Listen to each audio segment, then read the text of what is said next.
Well, in the interest of time, let's go ahead and get started. Thank you so much for those of us who are joining us. We've got a couple of folks online, and I will happily monitor the chat and any other questions you have. So please feel free to send over questions, but we're just going to go ahead and get going. My name is Kelly Rodriguez. I'm the Assistant Dean for Academic Affairs at Seattle University School of Law. And in my capacity as Assistant Dean, I oversee our Master of Legal Studies program. And today we're going to chat with one of our alums, specifically our alum of the Master of Legal Studies in Compliance and Risk Management. So here is some of my contact information, and I'll post that at the very end. So if you have any questions, you can jot it down then. But in getting us going, I would love to introduce our guest. We've got Jennifer Dillon Williams.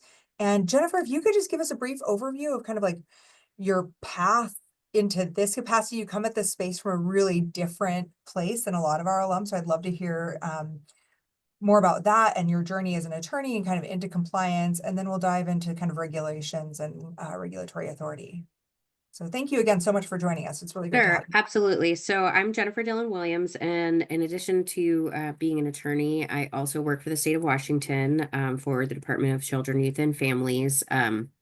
So just as a reminder, nothing that I say is reflection of the agency itself. So my path to this program and to Washington State in general is a long one with a lot of preliminary education and background. So I was formerly from Texas, and so I went to school majority of the time in Texas. Brief stint here in high school in Washington State, but went back to Texas to complete most of my education. And so I went to law school at Texas Wesleyan A&M University School of Law, and I was a practicing lawyer in Texas for about 7 years. And even before that, I was also a paralegal for 7 years and a law clerk and all things law firms, small law firms. You do a lot of things.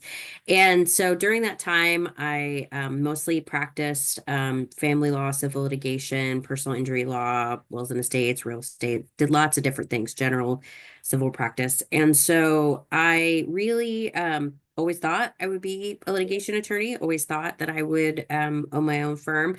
And then Hurricane Harvey happened, and I decided to go and help individuals with claims resolution for disaster recovery claims with a family member that was down there doing that.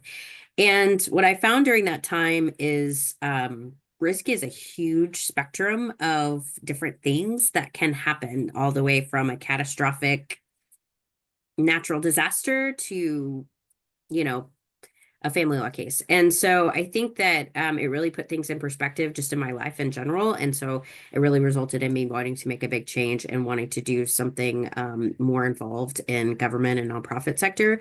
And so when I was actively looking to move up here to the Pacific Northwest, I exclusively focused my career trajectory. And I found it really difficult to translate and transfer my experience from litigation, general civil practice, and practicing law into that kind of more regulatory, that kind of more administrative focus that a lot of government roles and nonprofits focus on. And so that's really what brought me to this program. I was the rules coordinator and a contracts attorney for the Department of Corrections here in Washington State. And I was looking for a program to learn more about the job that I was doing. And so stumbled across this program and its focus on regulation and adopting regulation and analyzing regulation and contracts as well. And so I decided, I'm doing okay. I have a job, I'm able to really focus on this, but I just want to learn how to do this even better. And so I jumped into the program and completed the program, and I'm really better for it. In the process of the program, I ended up getting a promotion in Washington government and ended up overseeing a lot of the areas that I learned even more about while I was in the program. So really credit the program for helping me make the transition from private practice into my government roles. So Awesome. Thank you. It's funny. We hear a lot from students, it's not every student that's going to benefit from like an MLS and a JD necessarily. Like it's a really unique type of student. I think it in your case, you're really wanting to move into the regulatory aspect, where some students come to us, and we've done other webinars to this end, but some students come to us looking at it as like a stepping stone to law school. And I'm not sure it's always great for that transition, but I think kind of like rounding out the legal skill set, because they really are such different programs. But happy to dive more into that in a little bit. Would love to hear a little bit about what you do in your daily work as it relates to kind of whether it's federal regulations, state regulations. How do those inform your work?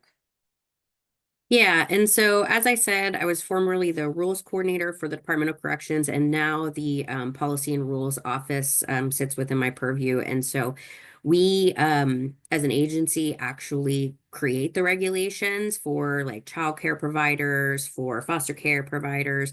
I work for a regulating entity at the state level.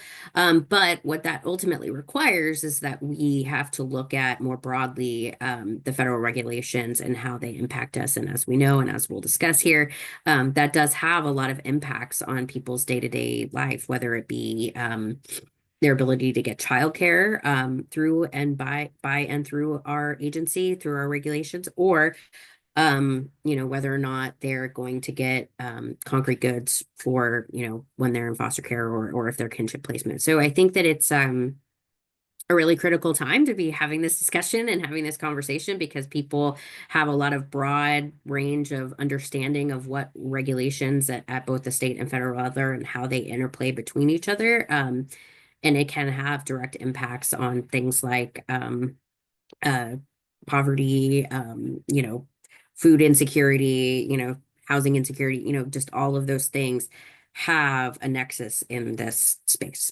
So, Yeah, I mean, certainly like in the news, right, every day, and not wanting to dive too deep into any one area, but every day I feel like I hear something that's changed at the federal level, right? Whether that's an executive order, whether that is Congress considering new legislation, whether that's an agency reinterpreting rules, and they just have this cascading impact. So it sounds like you're feeling that in your work as things change regularly. absolutely, absolutely. So I'm curious, as we think about executive orders, right? And that's just like one of the areas that this program, any legal program, but specifically this program, because it's so focused on regulation, right? We look a lot at legislation and statutes. We look a lot at what those regulatory authorities are doing in how they interpret rules, right? So Congress creates a rule, empowering a legislative agency or executive agency to interpret that rule. And then of course, executive orders. How do those change what you do on a daily basis? As kind of walk in on January 20th in this case, right? But any January 20th, like I don't want this, I think sometimes folks have this misconception that it's only one party. Every party does this, every transition of administration, there's new executive orders. So what does that look like when it impacts your work? Yeah, absolutely. And I think that it also doesn't just happen at the federal level, it happens at the Right. state level too. Every new, now we haven't had a governor transition in 12 years, but we had one this year. And so, but even with any transition and with any new executive, there is going to be, the whatever platform or whatever, initiative they want to conduct by executive order. And so I think that how this impacts our work, the first thing that I try and we try to encourage folks to do is just to not overreact or auto react, because a lot of regulations and things like that, rulemaking processes, they are a process and they take time. And ultimately, executive orders, um, are not always legal, right? You have to evaluate each executive order for, on its face legality, and ultimately see how things play out. I mean, I know that there's a lot of litigation going on. And so I think that the initial thing, not only when you're in school and looking at these, as far as, guiding law and that sort of thing, is to also just in practice not overreact and not, immediately change things. And because I think that what you'll find is that it's because executive orders can be iterative, right? They can Sure. ultimately build upon each other. We saw that a lot during COVID, right? Things had to change at a very rapid pace because of new learnings that we had about the COVID-19 pandemic. So I think that really that's my biggest advice is to just look at these. Yes, you have to learn how to read and interpret and fit them in within your constellation of regulatory and legal analysis, but ultimately, of all of those types of things, this is the big one where because it is so stroke of a pen, because it is so kind of at times very well thought out, and at times very um, you know not a lot of thought going into it. It just there's a broad range of interpretation that can be had by not only the court but also the public in some of these situations. So you want to make sure to just take a beat and evaluate it. Yeah, I think you're right. It's so easy to like look at this, press conference with a, signing of an executive order and jump to whatever conclusion, right? Like, oh, it's going to change these 10 things or however, whatever it intersects. And the reality is that it's a piece of paper at that point, and it often takes years, if not longer, for things to kind of shake out. And sometimes, they don't shake out and the administration changes and the executive order, just kind of goes away with the previous administration. So um, I'm curious, how do you go about researching? Do you have a method that you follow when you're kind of approaching new regulations or new interpretations? And then both in researching and then kind of implementing it into whatever your structure is, whatever processes and policies you have in place. Yeah. Yeah, and I don't get to do this as much anymore because I do have much more, oversighty leadership role at this point, but trying to put that hat back on and think about, what I ultimately do is really start with whatever, trying to focus on the bigger picture of what the issue is, which will ultimately guide you where you go first. Issue spotting is definitely a skill that this program and, many of my other education has taught me, because if you don't understand the issue, you may jump into and you can go down a rabbit hole with research very, very Oh, easily. yes. And so I think that, you know, making sure that you have kind of your bigger picture in mind. And I found that in my courses in this program, one of the courses around regulatory research, because it was not as something as I was as familiar with doing, looking at RPCs and looking at regulation. And so, um, and they had us looking at EPA regulation, which was not my forte. And so my issue spotting was not great on EPA regulation. And so I found that what I learned from that is ultimately figure out your core issue that you're trying to solve for, and then kind of work your way back from there. And whether it's going and looking at those federal regulations first, or maybe you need to start at the state level because the state is better at whatever particular issue and regulation you're looking towards, and then work your way up from there. And then, again, weaving in any executive orders, weaving in any case law that you might find to just build your story or your whatever your argument or your analysis is on the particular issue. So, yeah, spotting the issue first and then building and that may sound hard, but I think that that's really going to save you a lot of time whenever Yeah. you're researching, and then subsequently implementing on an issue, because I think that that's what everybody always wants to know about, right? What's the why? What's the why behind any change or issue or implementation, and so coming up with that at the onset, it makes your life a whole heck of a lot easier. So, Yeah, for sure. I mean, one of the things I've noticed when I'm researching, and I do research in the regulatory space, not, too frequently, but often enough. And I find that just being a good notes taker, right? And creating a doc to copy and paste my resources. Because so often when I'm researching stuff, you do go down a rabbit hole, or something takes you off into a different direction, and I forget where I was to come back to that place, or I can't find where the article. I was like, no, I know I saw this, and where did it go? So I've gotten much better at just kind of creating some breadcrumbs for myself, and documenting the trail so that I can get back. And then, if I'm coming back to the same issue, a lot of times when you work in a particular space, I'm sure you find this, like, you end up researching a lot of the same things over and over again, or you can. So instead of redoing that research, being a little bit more efficient with time, and makes it easier to go back when you're looking for something specific that might have changed. So, are there any skills? I mean, I remember, in one of the classes, and it's an assignment that I highlight regularly when folks are asking about the difference between an MLS and a JD. The MLS is a super operational degree. It definitely is approaching the research and legal theories, maybe not the research differently, but it's approaching the law from a more operational, less theoretical standpoint. And one of the assignments, I think it was the EPA assignment that you mentioned, is creating a matrix of the law, right? And breaking it down. And that's something that, when I graduated with my JD, I never would have been able to do that. Like, you're just not trained to do that. But our MLS students are quite good at that, right? And like picking apart each component of a law.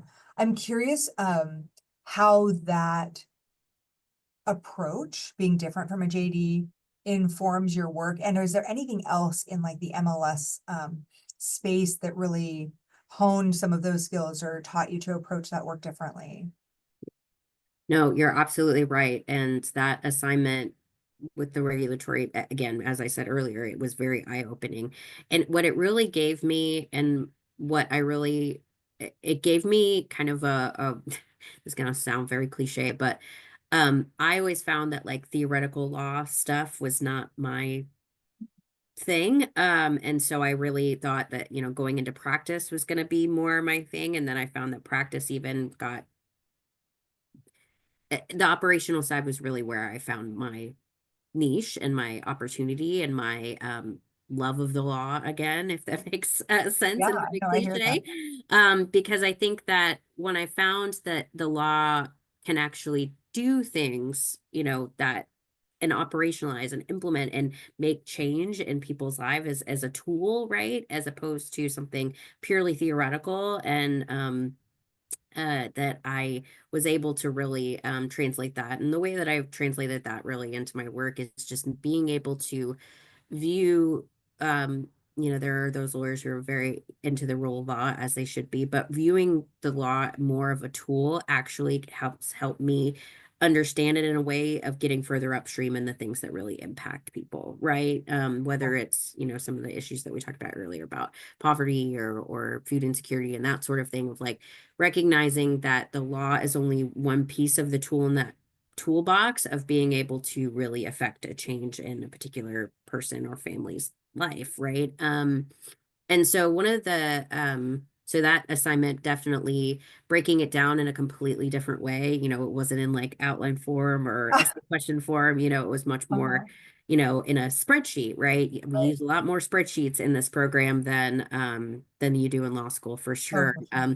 Much less writing heavy and much more like actual like working in things. And that's, again, one of the things that I really try to get people. I have lots of lawyers who work for me, but I also have risk management professionals, auditors, background check special. I have a lot of people who work in my area. And I think that what they would probably say, if I can channel them, is that I make the law more approachable, Yeah. because it actually works for human beings, right? And Yeah. that's something that a lot of lawyers don't really understand, is the law can be, it can be, something that sets you apart from others, or it can be something that really helps you help people. And so I found that this program actually like helped me do that, as opposed to law school in particular, because law school teaches you how to either pass the bar exam or get to take the Yes. bar exam. Yeah, yeah. And my law school did a fairly good job of that. And they really did focus on the more practical. But this program, the MLS program in particular, was really what I was looking for. And I've encouraged folks to look at it from a different lens and from a different perspective, that if you're trying to actually work with the law as far as, making law or regulations or that sort of things, you need to understand the law a little bit differently. And so I think that that's what this program ultimately did for me. And so I have had the opportunity to write legislation and write budget decision packages and, do a lot of the things that ultimately, in my mind, makes a much greater impact than just interpreting and practicing law. So. No, that's great. That's awesome work. I want to make some time for folks to ask questions if you have any. We've got a few people who've joined us in the last few minutes here. Is there anything else that you would add, Jennifer? And am I missing something that you think is important to highlight? No, I think you touched on everything. I mean, I think this program has a lot of value, and I just encourage anybody, if they have any questions, to feel free to reach out to Kelly and she can get us in touch. We have a good community as well of um, alumni.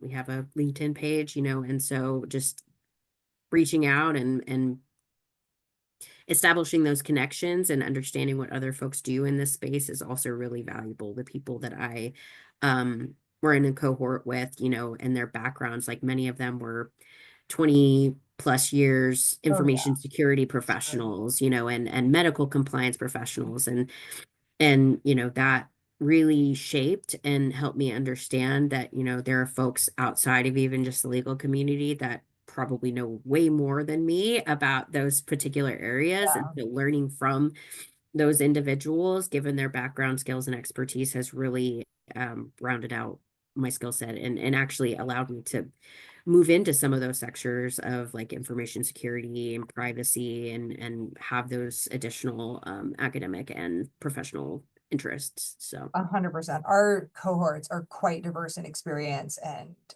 just professional experiences, personal experience. It's really remarkable, actually. So just some quick highlights. We've got our scholarship deadline is coming up. I don't know how it's almost May, but I'm excited for it. But our scholarship deadline is June 30th, and our classes start September 2nd online. So feel free to reach out if you have questions. My contact information is here. Um, and certainly, Jennifer, thank you so much. I cannot tell you how much I appreciate just your time and help. It looks like we might have one question here.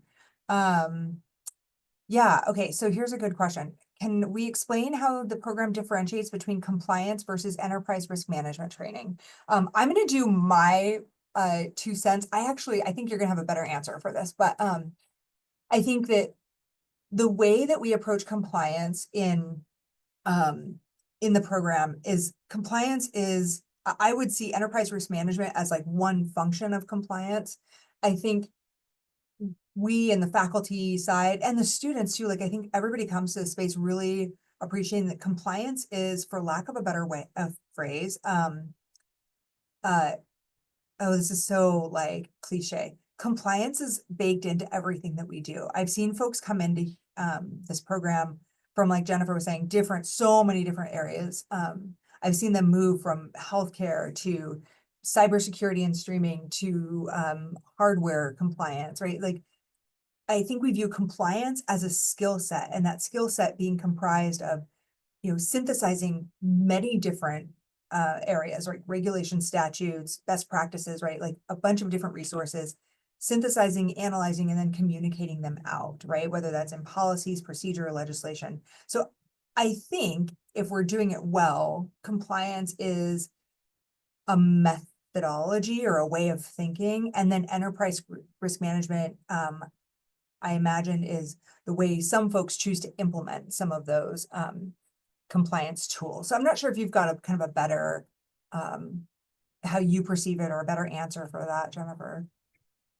yeah, so I actually take the opposite approach because in my agency, we're really trying to move away from strict legal interpretation compliance driven culture because we deal with humans and humans are inherently flawed. And so I think that that's where I really take a holistic approach to risk and compliance because One of the things that really struck me by the program is, I don't know if it's still a tagline that y'all use, but compliance with a conscience. Yep. And so I really have used that a lot in my work because to me, adding that additional caveat really, I think, moves you away, culturally speaking, from compliance as just a exercise and checking the box or you know and compliance for the sake of compliance essentially. And so we have really found compliance for a lot of folks in some of the organizations I work for had kind of become a dirty word. But when you can really tie it to some of these broader aspects of like enterprise risk management or privacy or support, it can really become something, you know, different. And one of the exercises in one of the program courses, um, focusing on risk management compliance was the different modes of it, right? You can be a compliance like a police officer, you can be like a coach or like a teacher. The one that, not that there was any right or wrong answer, but the kind of more right answer was as a personal trainer, because ultimately a personal trainer goes in and tries to help hold you accountable to ultimately keeping up your health and fitness and nutrition and that sort of thing. But really, it's you who's driving that, right? You are the one who individually has to get up, put your running shoes on, and go and actually participate in that health change. So it's like, that's kind of really what resonated with me, is kind of that compliance and conversation, because that's really what resonated in my work. Because I think oftentimes compliance can get framed as kind of a dirty word, but it's really not. People shouldn't be afraid of compliance. People should feel supported by it. Yeah, no, that's helpful. Kind of a follow-up, is there a shared definition or framework of enterprise risk management that the program uses or recommends? Um, I I think that most of our faculty, and I'm not in the classrooms every day, right? But I think most of our faculty really work to provide different frameworks that are available and work with students to select or choose both what is right for them, like what feels comfortable for them to implement and work with, and then also what is right for the situation, right? And those might be different on different occasions or different companies or different circumstances. I don't know if you'd add anything, Jennifer. Yeah, I, didn't know about all of the different frameworks beforehand. And so I learned about all of the different frameworks that you could potentially use for my toolbox. And so essentially, there's no one that I can recall that was like recommended, but it was more about, again, like that issue spotting and applying to a particular issue, like which framework may be most applicable. And I think even some of the courses like actually had you like list out all of the different ones that could be applicable, because there's so many.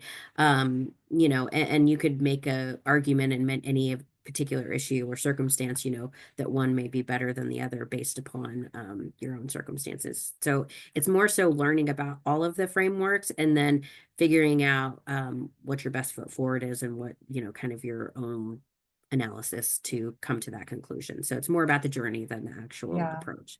I think this is where it's really nice. Like we work really hard to build a diverse cohort of experiences. And because we've got folks that are different, they might have very strong opinions about what framework is best. And that ability to learn from each other about what is working for other people in different circumstances, I think is really beneficial. Yeah, I would absolutely concur with that, because as I said, what works for a, large hospital Yeah. organization is not going to work for my Health and Human Services organization. Right. And so it's a huge spectrum. And then by extension, what works for finance is not going to always work for IT. So it's just kind of, there's a broad range of individuals and individuals who come to those sorts of works. And so I think it's really important to be nimble in approach. Yeah, it's funny. I remember, in a couple of our cohorts, we've had folks from like obviously like healthcare, finance, IT, many folks from government in some capacity or another. The ones that stand out are the ones that like I totally see how they use compliance. But it's so different from some of our other students. So one works up at one of the big ports in the Pacific Northwest, managing import export, right? And there's so much compliance involved in that. Another couple of our students have come from the food and beverage industry around, one who works on food safety and another who works in shipping across state lines, shipping alcohol across state lines. They work for wineries. So just to see those discussions kind of happen in real time and how different people are using some of these different frameworks is remarkable. It's really great. I don't see any other questions. Certainly feel free to reach out if you have any questions following up. My contact information is there. Jennifer, thank you again so much for your time. I really appreciate it. And I wish you all the best in this like ever-changing landscape of regulations and everything. I'm sure that it will keep you very busy for a while. Well, yes, job security for sure. Thank you so much for inviting Yeah. me. No, thank you. I really appreciate it. Thanks so much. I hope you all have a really great day. Bye-bye.